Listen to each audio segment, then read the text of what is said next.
Hello बच्चों, कैसे हो आप लोग। बच्चों, आज आप लोग को मैं सामाजिक विज्ञान का दूसरा पाठ पढ़ाने वाली हूँ। दूसरे पाठ का नाम है प्रथम विश्व युद्ध और रूस की क्रांति। प्रथम विश्व युद्ध किन किन कारणों से हुआ और रूस में क्रांति यानी आंदोलन क्यों छेड़ा गया, उसके बारे में हम लोग पढ़ेंगे और जानेंगे। चलिए पढ़ते हैं। पश्चिमी यूरोप के राष्ट्रों के साम्राज्यवाद की भूख और औपनिवेशिक लालसा के कारण उन्होंने एशिया और अफ्रीका के देशों में जाकर उपनिवेश स्थापित किए और अपनी सत्ता का विस्तार किया। परिणाम स्वरूप यूरोप के अन्य देशों के उपनिवेश स्थापित करने की शुरुआत हुई। पश्चिम यूरोप के जो कई देश थे उनको साम्राज्यवाद यानी ज़्यादा से ज़्यादा अपने राज्यों का विस्तार करना, उन पर अधिकार करना, ऐसी भूख यानी लालच, और औपनिवेशिक यानी उपनिवेश, एक देश से व्यक्तियों को ले जाकर दूसरे देश में बसाना। तो ऐसे लालच के कारण उन्होंने पश्चिम यूरोप के राष्ट्रों ने, देशों ने एशिया और अफ्रीका के देशों में जाकर उपनिवेश स्थापित किए और अपनी सत्ता का विस्तार किया यानी अपनी सत्ता को बढ़ाया, जिसका परिणाम ये हुआ कि यूरोप के दूसरे देश भी उपनिवेश स्थापित करने की शुरुआत कर दिए। आगे पढ़ेंगे। पश्चिम यूरोप के इन उपनिवेश भूखे देशों ने एशिया अफ्रीका के देशों को आर्थिक, सामाजिक और सांस्कृतिक नुकसान पहुंचाया था। विश्व राजनीति में उसके ऐसे परिणाम आए जिसके कारण प्रथम विश्व युद्ध तथा रूस की बोल्शेविक क्रांति जैसे अनेक घटनाओं का सृजन हुआ। पश्चिम यूरोप के इन उपनिवेश मतलब एक देश से दूसरे देश में बसाने के कारण ऐसे भूखे देशों ने एशिया अफ्रीका में जब लोगों को ले जाकर बसाया, अपने सत्ता का विस्तार किया, तो ये लोग एशिया और अफ्रीका के देशों को आर्थिक, सामाजिक और सांस्कृतिक ढंग से नुकसान पहुंचाया। पूरे विश्व में राजनीति के ऐसे परिणाम आए जिसके कारण प्रथम विश्व युद्ध तथा रूस की बोल्शेविक क्रांति जैसी यानी आंदोलन जैसे अनेक घटनाओं का निर्माण हुआ था। तो विद्यार्थियों, मित्रों, आइए हम उनका ब्यौरेवार अध्ययन करें। तो इसमें हम लोग विस्तार पूर्वक जानेंगे कि क्या क्या कारण था जिसके कारण से कि विश्व युद्ध हुआ और रूस में क्रांति हुई। चलिए पढ़ते हैं। पश्चिमी यूरोप और एशिया अफ्रीका में उपनिवेशवाद।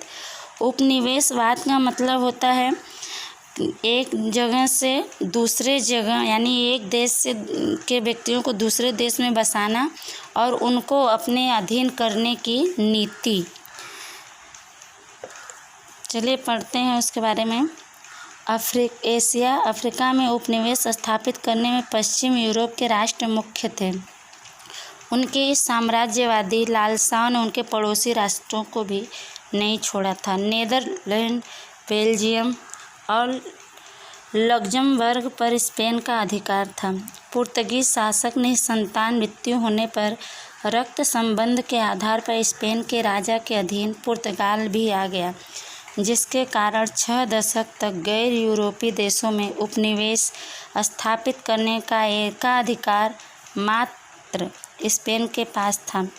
इसमें बता रहे हैं कि एशिया अफ्रीका में उपनिवेश स्थापित करने में पश्चिम यूरोप मुख्य यानी विशेष राष्ट्र था और उनकी साम्राज्यवादी यानी कि अधिक से अधिक साम्राज्य बढ़ाने के जो विस्तार की लालच थी, इन लालसाओं ने उनके पड़ोसी देश थे, राष्ट्र थे, उनको भी इन्होंने नहीं छोड़ा। जैसे नीदरलैंड, बेल्जियम और लक्ज़मबर्ग पर स्पेन का अधिकार था।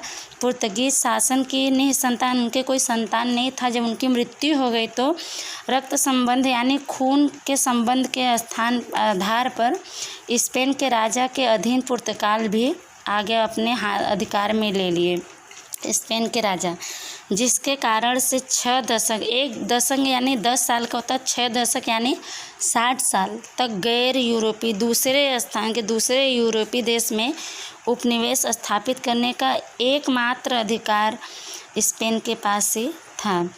आगे हम लोग पढ़ेंगे। इसी तरह से फ्रांस और ऑस्ट्रिया की प्रदेश भूख के शिकार इटली तथा जर्मन भी बने।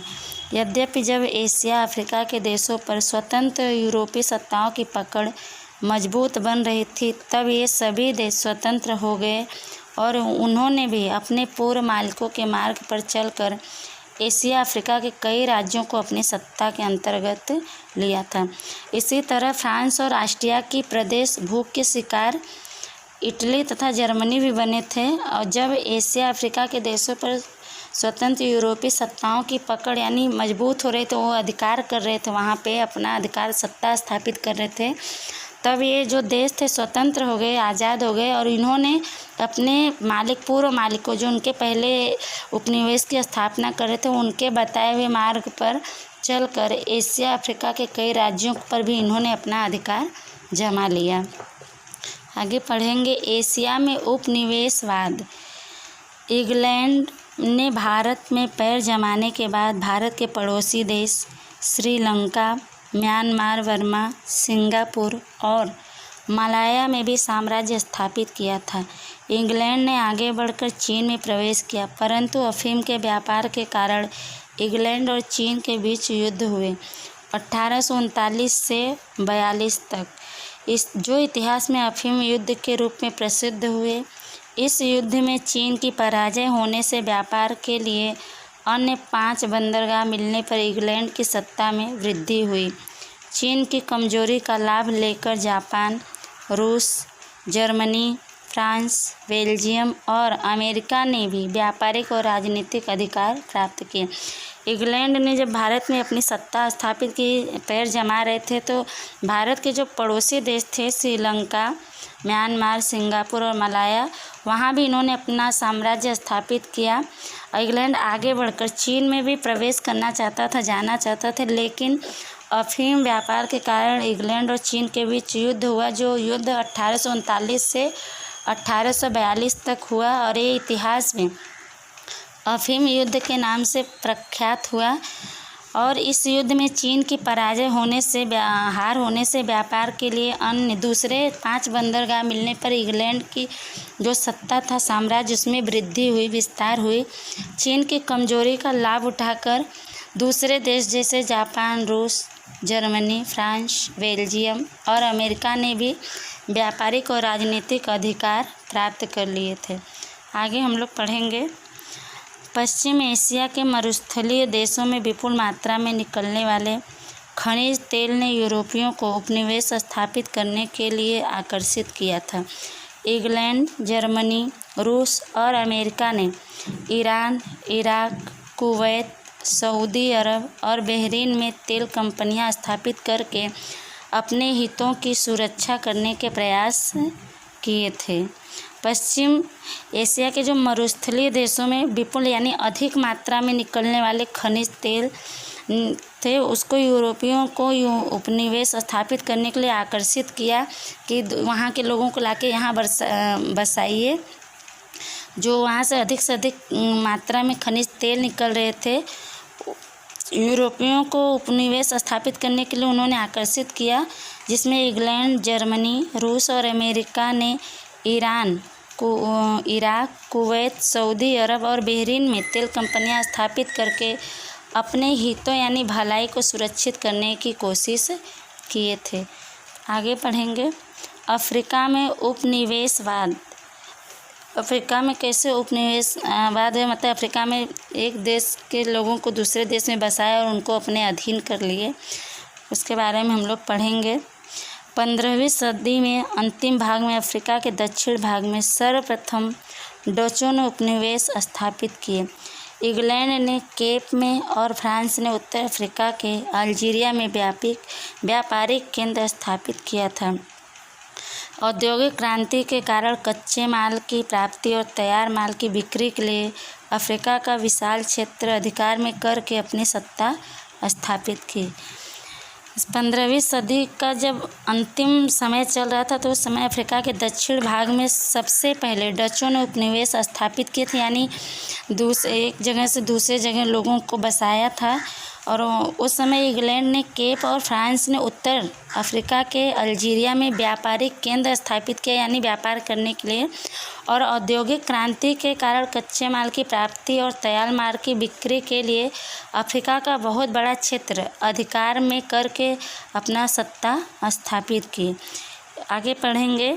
इंग्लैंड ने इजिप्ट, पूर्व अफ्रीका के कई देशों तथा दक्षिण अफ्रीका के प्रदेशों में अपने केंद्र स्थापित किए।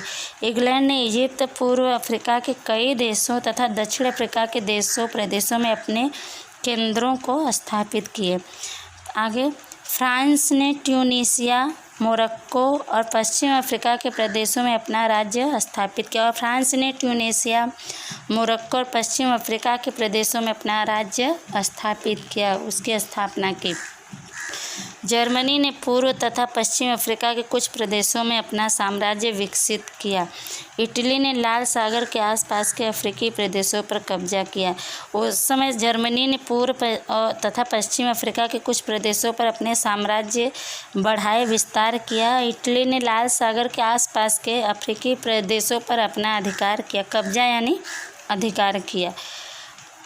स्पेन और पुर्तगाल ने भी अफ्रीका के कुछ प्रदेशों पर कब्जा कर लिया। इन प्रादेशिक क्षेत्रों को प्राप्त करने की स्पर्धा के बीच बर्लिन ने यूरोपीय राज्यों की एक परिषद बैठक बुलाई 1884 से 1885, जिसमें अफ्रीका के अलग अलग क्षेत्रों को बांट लिया गया। इसके अनुसार समस्त अफ्रीका के यूरोप के विविध देशों के साम्राज्य स्थापित हुए। स्पेन और पुर्तगाल ने भी अफ्रीका के कुछ प्रदेशों पर अपना अधिकार कर लिया। इन प्रादेशिक क्षेत्रों को प्राप्त करने की स्पर्धा यानी प्रतियोगिता के बीच बर्लिन में यूरोपीय राज्यों की एक परिषद की बैठक बुलाई गई, जो 1884 से 1885 में तक चला, जिसमें अफ्रीका के अलग अलग क्षेत्रों को बांट लिया गया, विभाजित कर दिया गया। इसके अनुसार समस्त यानी पूरे अफ्रीका में यूरोप के अलग अलग देशों के साम्राज्य स्थापित हुए। आगे पढ़ेंगे हम लोग। एक तरफ यूरोप के उपनिवेश भूखे राष्ट्र एशिया अफ्रीका के प्रदेशों पर अपना उपनिवेश स्थापित करके अपने अंतर्गत करना चाहते थे, तब दूसरी ओर जर्मनी और इटली में एकीकरण हुआ था।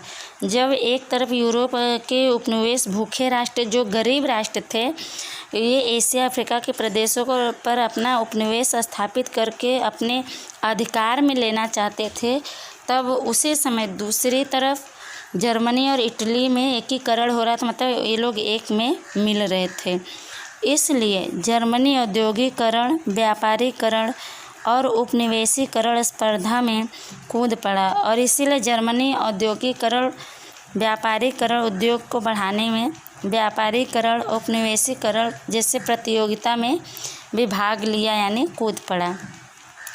इस तरह से इन तीव्र बदलते जाते प्रवाहों ने उन देशों को का राजनीतिक, आर्थिक और सामाजिक शोषण किया। इस तरह से इन तीव्र यानी बहुत तेज़ गति से बदलते जाते प्रवाहों यानी धाराओं ने उन देशों को राजनीतिक और आर्थिक तथा सामाजिक तरह से उनका शोषण किया, उनके ऊपर अत्याचार किया।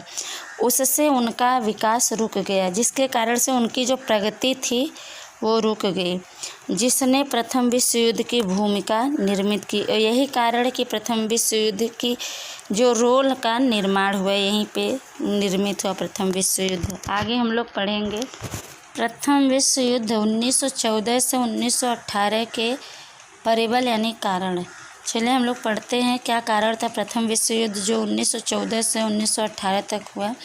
आधुनिक विश्व की कुछ हृदय द्रावक, यानी हृदय द्रावक का मतलब होता है दिल को दहला देने वाली घटना और अविस्मरणीय घटनाओं में प्रथम विश्व युद्ध का समावेश होता है।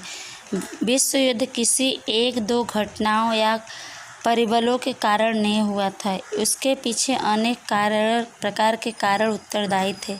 प्रथम विश्व युद्ध का आरंभ 1 अगस्त 1914 को हुआ। जर्मनी ने सेडान की लड़ाई में फ्रांस को पराजित किया, इसलिए फ्रांस को फ्रैंकफर्ट की संधि करनी पड़ी। ईस्वी सन 1871 उसके अनुसार युद्ध दंड और 2 प्रदेश अल्सेस और लोरेंस जर्मनी को देना पड़ा था। फ्रांस इस अपमान को कभी भूल न सका। इस तरह फ्रैंकफर्ट की संधि प्रथम विश्व युद्ध का मुख्य कारण बनी थी। इस तरह एक युद्ध के अंत में ही दूसरे युद्ध का बीजारोपण हो गया था। आधुनिक नए युग में विश्व की कुछ हृदय द्रावक यानी दिल को दहला देने वाला अविस्मरणीय यानी न भूलने वाली घटनाओं में प्रथम विश्व युद्ध का समावेश हुआ था। विश्व युद्ध किसी एक दो घटनाओं के कारण से नहीं हुआ था, उसके पीछे अनेक प्रकार के लोग जिम्मेदार थे, कारण थे। प्रथम विश्व युद्ध का आरंभ 1 अगस्त 1914 को हुआ। जर्मनी ने सेडान की लड़ाई में फ्रांस को हरा दिया, इसलिए फ्रांस को फ्रैंकफर्ट की संधि करनी पड़ी 1871 में। उसके अनुसार युद्ध दंड यानी युद्ध सजा और 2 प्रदेश सजा के रूप में अल्सेस और लोरेंस जर्मनी को देना पड़ा था। फ्रांस इस अपमान को कभी भूल न सका। इस तरह फ्रैंकफर्ट की संधि प्रथम विश्व युद्ध का कारण बन गया। इस तरह के एक युद्ध के अंत में ही दूसरे युद्ध का निर्माण हो गया था। हम लोग पढ़ेंगे आगे आर्थिक परिबल।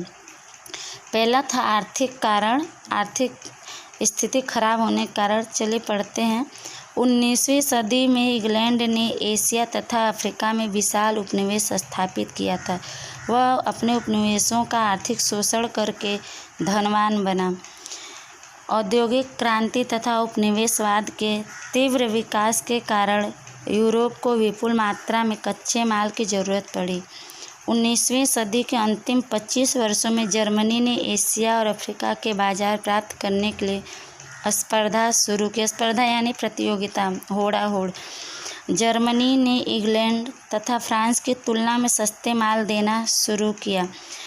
वह एशिया तथा अफ्रीका में इंग्लैंड तथा फ्रांस के बाजारों को तोड़ने लगा। परिणाम एक तरफ जर्मनी तथा दूसरी तरफ इंग्लैंड के बीच तीव्र यानी बहुत तेज गति से आर्थिक स्पर्धा हुई थी। 19वीं सदी में इंग्लैंड ने एशिया तथा अफ्रीका में विशाल उपनिवेश स्थापित किए थे और वह अपने उपनिवेशों का, जिनको उन्होंने बसाया था, अपने अधीन कर लिया था, उनका आर्थिक शोषण करके, उन पर अत्याचार करके धनवान बने। उनसे काम करवाते थे लेकिन उनको जो चाहिए उनके मेहनत के अनुसार उनको देते नहीं थे। इस तरह से उन पर अत्याचार करके धनवान बने और औद्योगिक क्रांति और उपनिवेशवाद के तीव्र यानी तेज विकास के कारण यूरोप को विपुल अधिक मात्रा में कच्चे माल की ज़रूरत पड़ी थी, जो 19वीं सदी के अंतिम 25 वर्षों में जर्मनी ने एशिया और अफ्रीका के बाज़ारों में प्राप्त करने के लिए स्पर्धा यानी प्रतियोगिता शुरू की, होड़ाहोड़ शुरू की। जर्मनी ने इंग्लैंड तथा फ्रांस की तुलना में सस्ते माल देना शुरू किया। वह एशिया तथा अफ्रीका में इंग्लैंड तथा फ्रांस के बाज़ारों को तोड़ने लगा। जब कहीं पे कुछ सस्ता मिला और हमें वही चीज़ एक जगह महंगा मिला तो क्या करते हैं लोग, सस्ते की तरफ ज़्यादा झुकते हैं, जिसका कारण ये होता है कि दूसरे का फिर माल बिकना बंद हो जाता है और धीरे धीरे वो उनका बाज़ार टूटने लगता है। तो यही कारण था कि जर्मनी ने इंग्लैंड और फ्रांस की तुलना में सस्ते माल जब देना शुरू किया तो एशिया तथा अफ्रीका में इंग्लैंड तथा फ्रांस के बाज़ारों को तोड़ने लगा, जिसका परिणाम ये हुआ कि एक तरफ जर्मनी तथा दूसरी तरफ इंग्लैंड के बीच बहुत तेज़ गति से आर्थिक स्पर्धा यानी प्रतियोगिता शुरू हो गई थी। दूसरा कारण था सैन्यवाद।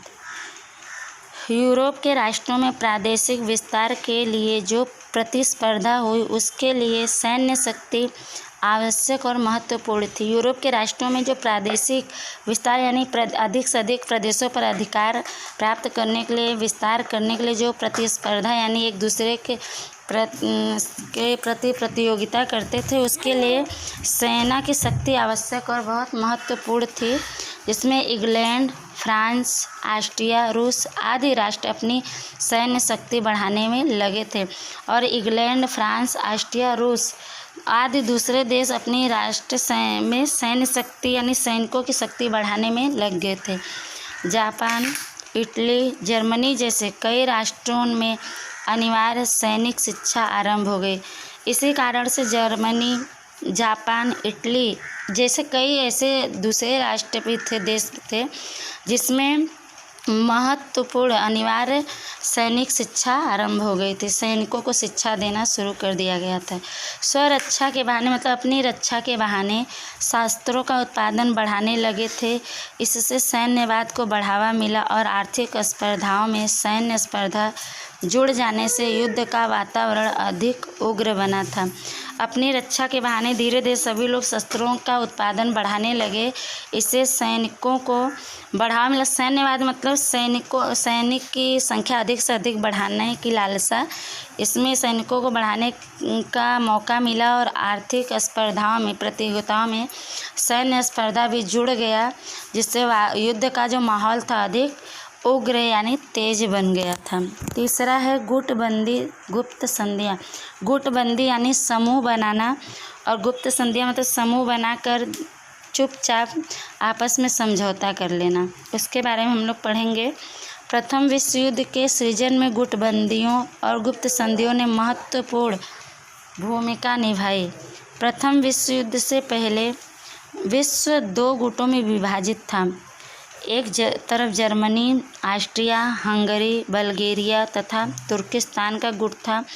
दूसरी ओर इंग्लैंड, फ्रांस, रूस तथा जापान का गुट था। इन दोनों गुटों के बीच ईर्ष्या यानी जलन, दुश्मनी, शंका यानी दुविधा, कुशंका, भय, डर और तिरस्कार यानी अपमान की भावना पैदा हुई, जो प्रथम विश्व युद्ध की महत्वपूर्ण कारण बनी थी। प्रथम विश्व युद्ध का निर्माण का कारण गुटबंदियाँ और गुप्त संधियों में महत्वपूर्ण रोल था। प्रथम विश्व युद्ध से पहले पूरा विश्व 2 भागों में विभाजित था। पहला जर्मनी था, जिसमें ऑस्ट्रिया, हंगरी, बल्गेरिया तथा तुर्किस्तान का समूह था, मिलकर बना था। और दूसरे ओर इंग्लैंड, फ्रांस, रूस तथा जापान का एक समूह बना था। इन दोनों गुटों के बीच आपसी जलन, दुश्मनी, शंका, कुशंका, भय, डर, तिरस्कार, अपमान, ये सभी भावनाओं में इसके कारण से पैदा हुई, जिसका कारण था जो प्रथम विश्व युद्ध हुआ। यही सब महत्वपूर्ण कारण इनके बने थे प्रथम विश्व युद्ध के। चौथा है उग्र राष्ट्रवाद की भावना। उग्र राष्ट्रवाद की भावना का मतलब होता है कि दूसरे लोगों को दुख पहुंचाकर, दूसरे देशों के लोगों को दुख पहुंचाकर ज़्यादा से ज़्यादा दूसरे राष्ट्रों पर अपना अधिकार करने की सोच, भावना। बेल्जियम और ग्रीस की स्वतंत्रता तथा इटली और जर्मनी का एकीकरण राष्ट्रवाद का परिणाम था, परंतु उसके बाद यूरोप में राष्ट्रवाद की भावना ने उग्र और संकुचित स्वरूप धारण किया।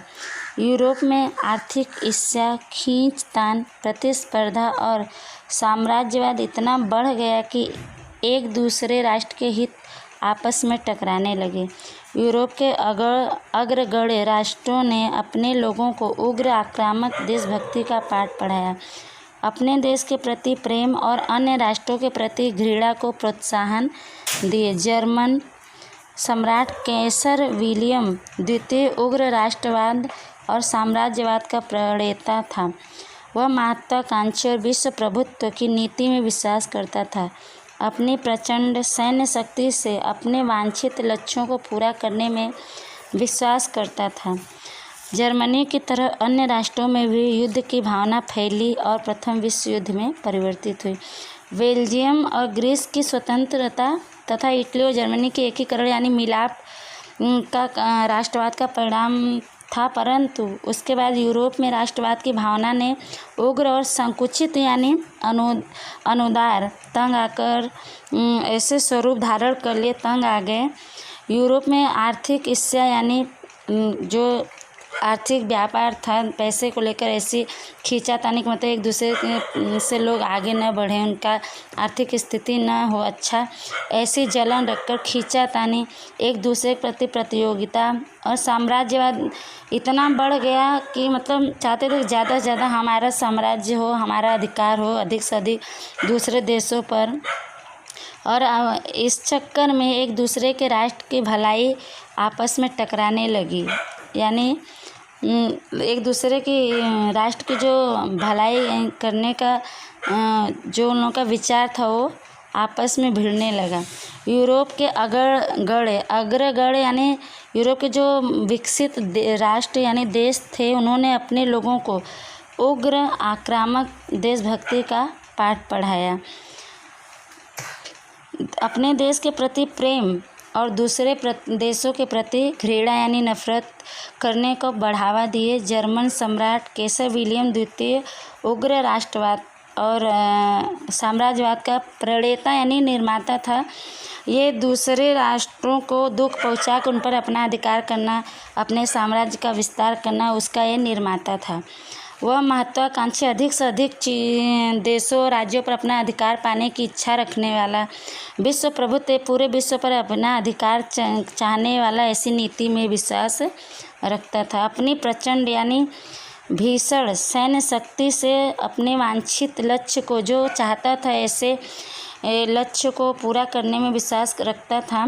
जर्मनी की तरह वह दूसरे राष्ट्रों में भी युद्ध की भावना फैली और प्रथम विश्व युद्ध में बदल गई। पांचवा है समाचार पत्रों का योगदान। समाचार पत्रों का भी सहयोग था उसमें। यूरोप के राष्ट्रों के समाचार पत्रों की पारस्परिक कटुता, उत्तेजनापूर्ण, अतिशयोक्तिपूर्ण और झूठे लेखों ने परस्पर प्रतिस्पर्धी देशों के विरुद्ध जहर उगल कर लोगों में दुश्मनी की भावना इतनी हद तक भड़काई कि सत्ता में बैठे हुए लोग शांति स्थापना या समाधान करने के प्रयत्न भी न कर सके। और प्रथम विश्व युद्ध होने का समाचार पत्र भी उसका कारण बना था। यूरोप के राष्ट्रों के समाचार पत्रों में लगातार पारस्परिक यानी लगातार वैमनस्य कटुता यानी वैमनस्य विरोधी, उत्तेजनापूर्ण यानी रोष क्रोध से भरा हुआ, अतिशयोक्ति मतलब बढ़ा चढ़ा कर लिखा जाता था लेख। ऐसे लेखों ने लगातार प्रतिस्पर्धी देशों जो एक दूसरे से होड़ाहोड़ी करते थे, प्रतियोगिता करते थे, ऐसे देशों के खिलाफ जहर उगल कर समाचार पत्रों में लोगों में दुश्मनी की भावना इतनी ज़रूरत से ज़्यादा बढ़ गई कि सत्ता में बैठे जो लोग थे वो शांति की स्थापना और समाधान की कोशिश करना भी नहीं चाहते थे। छठा कारण था युद्ध संबंधित तत्वज्ञान। तत्वज्ञान यानी जग विषय ज्ञान, युद्ध से संबंधित जग विषय ज्ञान। यूरोप में अब युद्ध ही कल्याण की नीति ने जोर पकड़ा। टिटस्क जैसे जर्मन लेखकों ने सिद्धांत प्रचलित किया कि शक्तिशाली को ही जीने का अधिकार है तथा युद्ध ही राष्ट्रीय आवश्यकता है।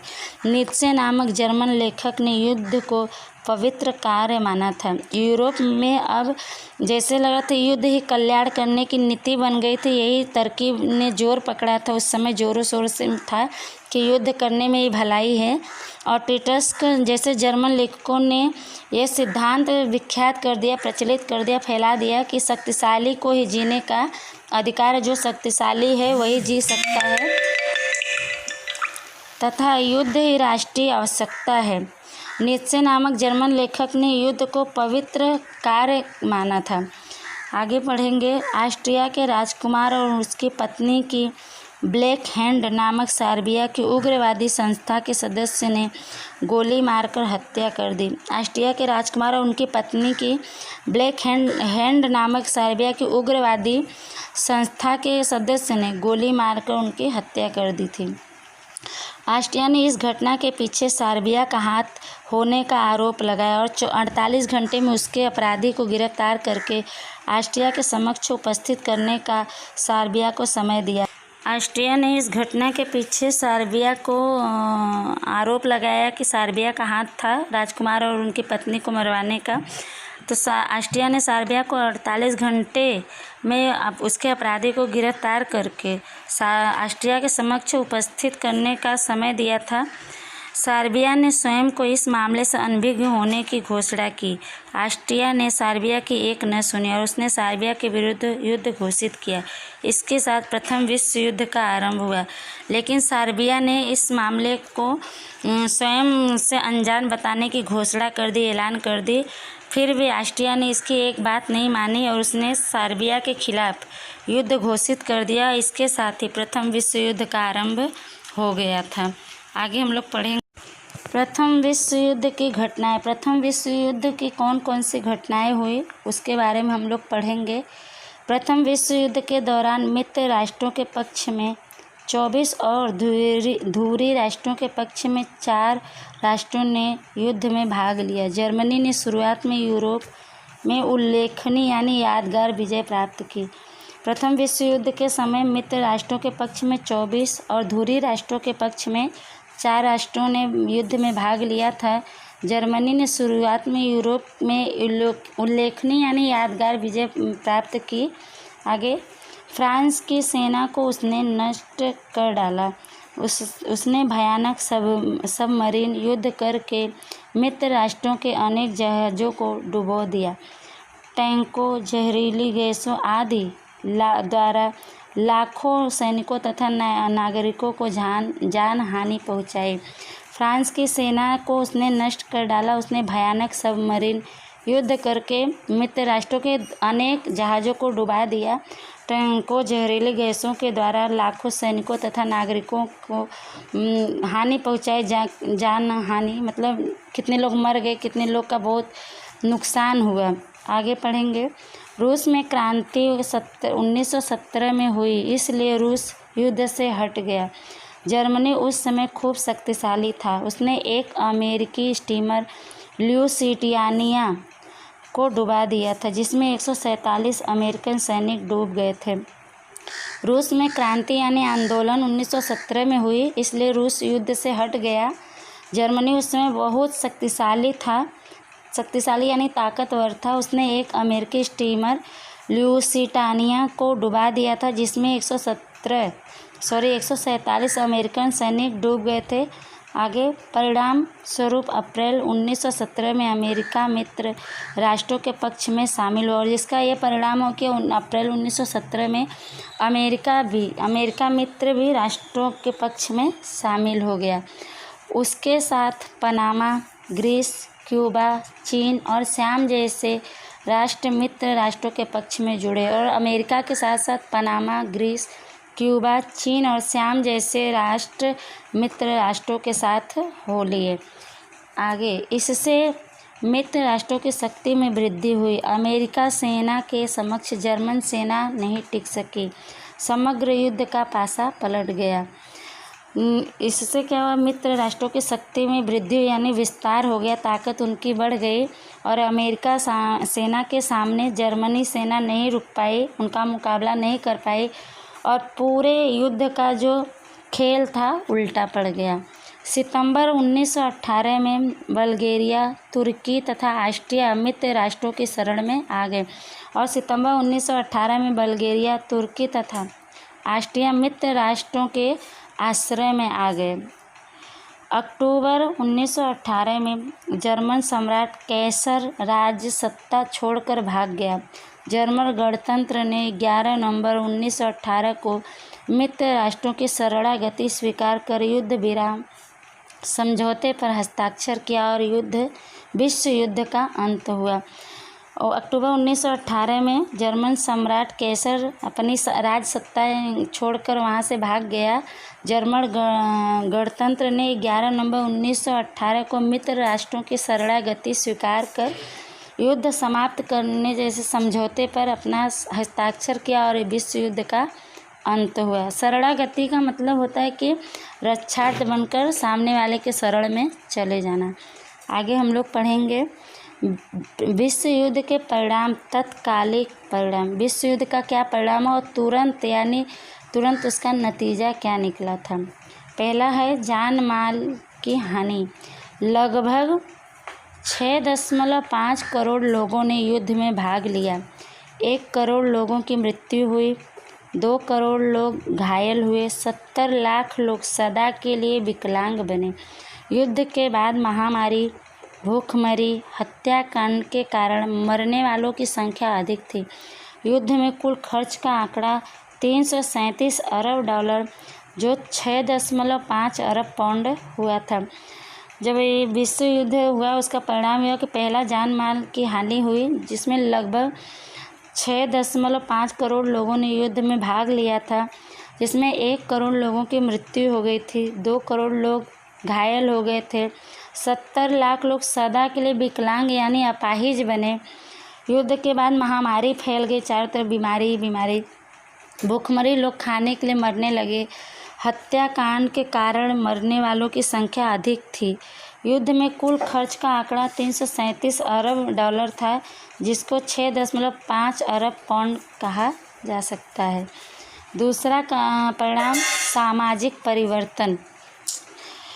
विश्व के हर एक राष्ट्र के पुरुषों के युद्ध में शामिल होने से कौटुंबिक एवं व्यावसायिक उत्तरदायित्व स्त्रियों के सिर पर आ पड़ा। घर की चार दीवारी से बाहर आकर व्यावसायिक क्षेत्रों में सफलतापूर्वक उत्तरदायित्व संभाला। विश्व युद्ध जब हुआ तो हर एक राष्ट्र के पुरुषों के युद्ध में शामिल होने से, भाग लेने से घर की जिम्मेदारी और व्यावसायिक यानी व्यापार जिम्मेदारी वहाँ के उनके घर की स्त्रियों के ऊपर आ पड़ा था।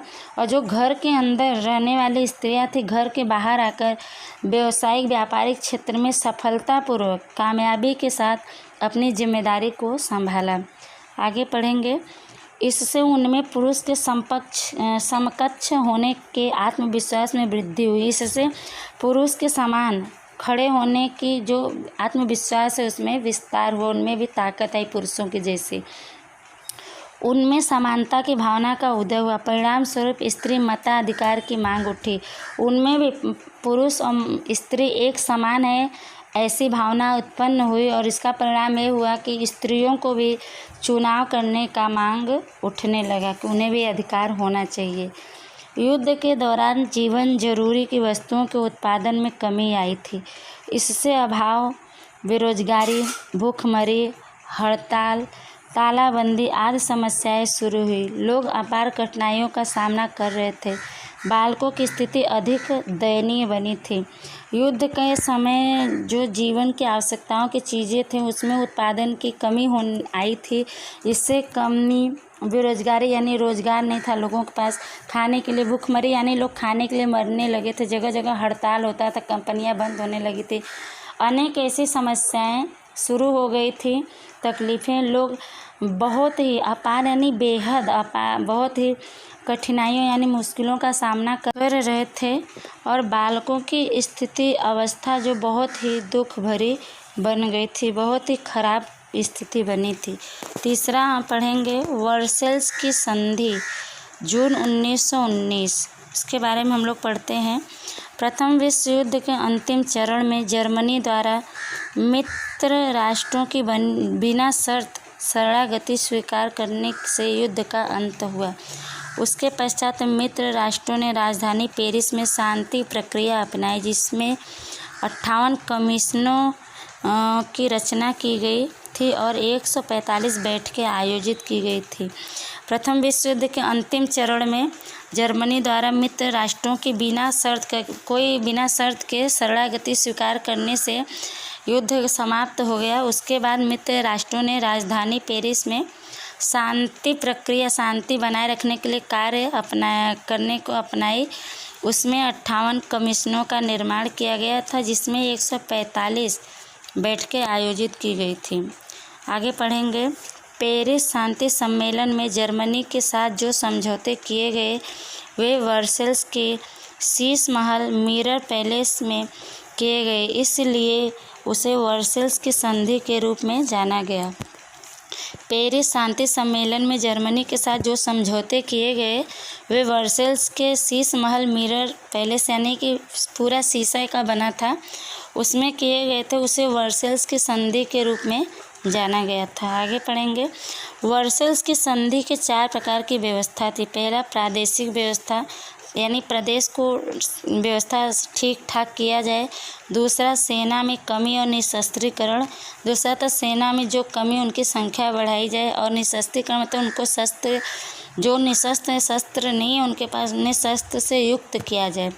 तीसरा, युद्ध हर जाने में किस्त की व्यवस्था। तीसरा था युद्ध में जो हर्जाना दंड के रूप में है वो किस्त धीरे धीरे भरा जाए, उसकी व्यवस्था किस्तों में दिया जाए। और चौथा था अन्य व्यवस्था। इन संधि में अमेरिका के राष्ट्रपति वुडरो विल्सन, ब्रिटिश प्रधानमंत्री लॉर्ड जॉर्ज, फ्रांस के प्रधानमंत्री क्लेमेंसो और इटली के ऑरलैंडो ने महत्वपूर्ण भूमिका निभाई। और इन 4 प्रकार की व्यवस्था में अमेरिका के राष्ट्रपति वुडरो विलियम्स, ब्रिटिश प्रधानमंत्री लॉर्ड जॉर्ज, फ्रांस के प्रधानमंत्री क्लेमेंसो और इटली के ऑरलैंडो ने खास रोल निभाया था। आगे पढ़ेंगे।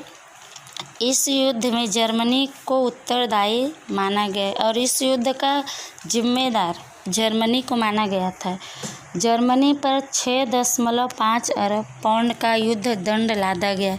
उसका रूहर प्रांत जैसा प्रदेश फ्रांस को देना पड़ा। उसकी राइन नदी अंतर्राष्ट्रीय जल मार्ग के लिए खोल दी गई।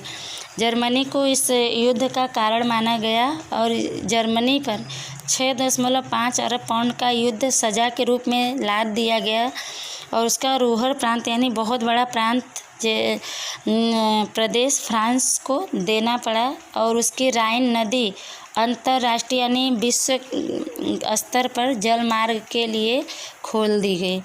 आगे पढ़ेंगे। फ्रांस की सीमा पर स्थित राइन लैंड देश में किलाबंदी करने से मना कर दिया गया तथा वह खनिज समृद्ध प्रदेश 15 वर्ष के लिए फ्रांस को दे दिया गया। फ्रांस की सीमा पर स्थित राइन लैंड प्रदेश में किलाबंदी यानी जो घेराबंदी था उसको करने से मना कर दिया गया और खनिज समृद्ध प्रदेश 15 साल के लिए फ्रांस को दे दिया गया। उसके अधिकांश उपनिवेश ले लिए गए। उसके जो उपनिवेश वहाँ बसाए गए लोग थे वहाँ से हटा दिए गए, ले लिए गए। अल्सेस और लॉरेंस फ्रांस को वापस देना पड़ा और अल्सेस और लॉरेंस जो जर्मनी को दिया गया था वो वापस उसको फ्रांस को देना पड़ा। इसके उपरांत हर एक वर्ष बड़ी मात्रा में उसे कोयला और लोहा फ्रांस और राष्ट्र मित्रों को युद्ध मुआवजे के रूप में देना था और उसके बाद हर एक वर्ष मतलब हर साल बड़ी मात्रा में उसे कोयला और लोहा फ्रांस और राष्ट्र मित्र को युद्ध हर्जाने के रूप में देना था। इन सभी शर्तों पर जर्मनी से बंदूक की नोक पर ज़बरदस्ती हस्ताक्षर करवाए गए। इससे जर्मन लोगों में हताशा और निराशा पैदा हुई।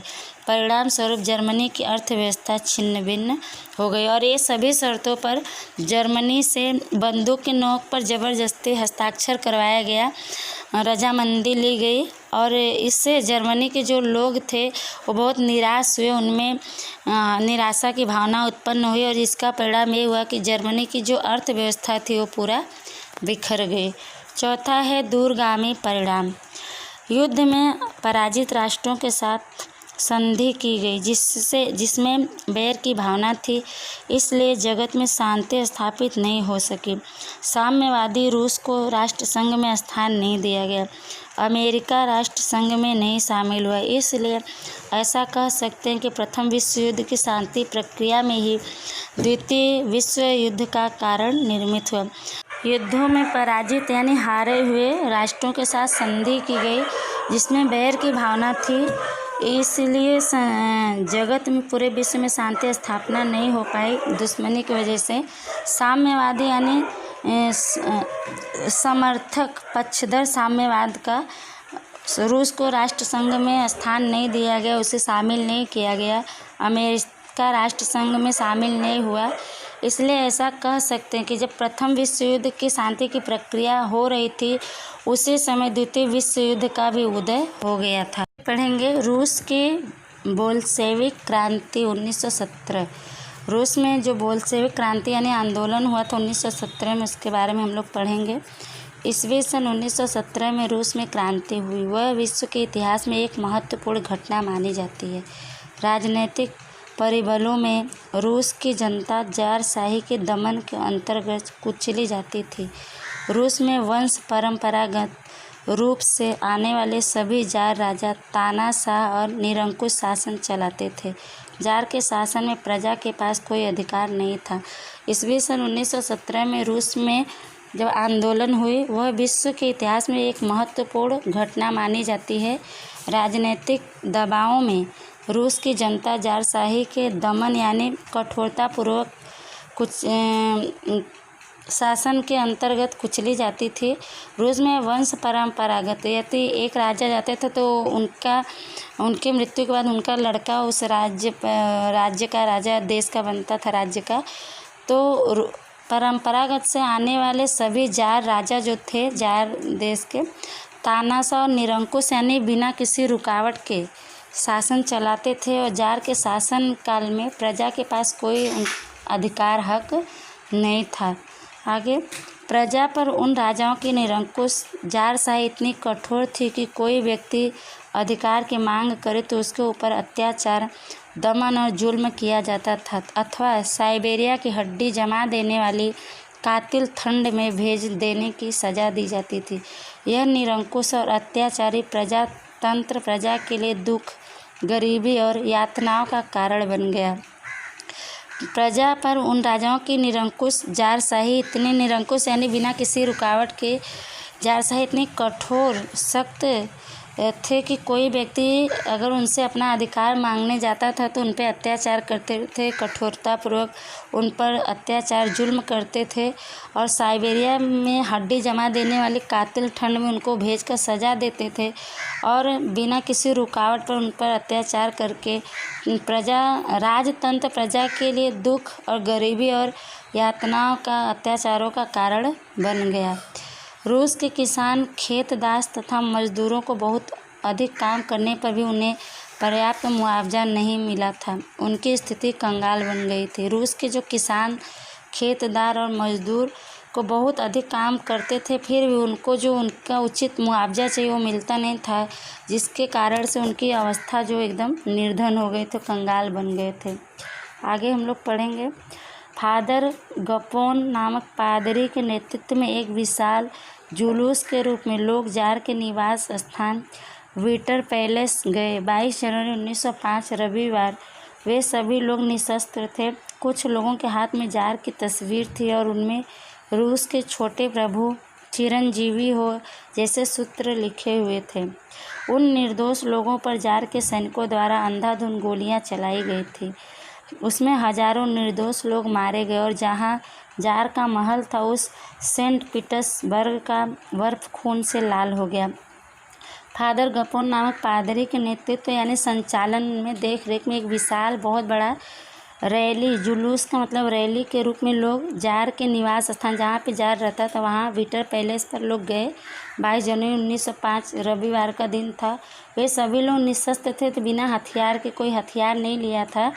कुछ लोगों के हाथ में जार की तस्वीर थी, उनमें रूस के छोटे प्रभु चिरंजीवी हो यानी कि रूस के जो छोटे प्रभु हैं, राजा हैं, वो लंबी आयु वाले हों, ऐसे सूत्र लिखे गए थे।